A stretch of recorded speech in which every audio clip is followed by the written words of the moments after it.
মহান একটি কাজে আপনি ৯টি পুরস্কার পাবেন। কাজের কথা পরে বলছি, পুরস্কারের কথা আগে বলছি। ১ নাম্বার, আল্লাহ তাআলা আপনাকে অনেক ভালোবাসবেন। ২ নাম্বার, আল্লাহ তাআলা আপনাকে সুস্থ নিয়ামত দিবেন। ৩ নাম্বার, আল্লাহ তাআলা আপনার জন্য রহমতের ফেরেশতা নিয়োজিত করবেন। ৪ নাম্বার, আল্লাহ তাআলা আপনার ঘরে বরকত দিবেন।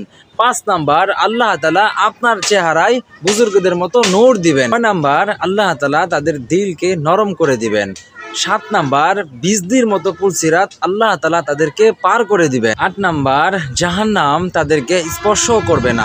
৯ নাম্বার, জান্নাতে তারা শ্রেষ্ঠ ব্যক্তিদের সাথে প্রতিবেশী হয়ে যাবে। আল্লাহ তাআলা এই ৯টি পুরস্কার আপনাকে তখন দান করবেন যখন আপনি ৫ ওয়াক্ত নামাজ গুরুত্ব সহকারে এবং জামাতের সাথে খুশুর সাথে আদায় করবেন। তখন আল্লাহ তাআলা আপনাকে এই ৫ ওয়াক্ত নামাজের এই ৯টি পুরস্কার ইনশাআল্লাহ অবশ্যই দিবেন।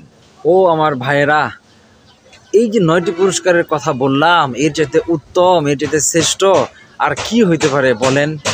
তো এই পুরস্কারটি আমরা গ্রহণ করার জন্য, আল্লাহ তাআলার কাছ থেকে পুরস্কারগুলো নেওয়ার জন্য আমাদের ৫ ওয়াক্ত নামাজ অবশ্যই জামাতের সাথে, ইহতিমামের সাথে, গুরুত্বের সাথে আদায় করতে হবে।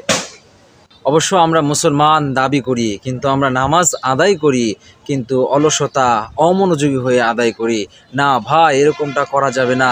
যদি আপনি এভাবে আমল করতে থাকেন, তো যেই ৯টি পুরস্কারের কথা বলা হয়েছে আপনি এটা থেকে বঞ্চিত হবেন।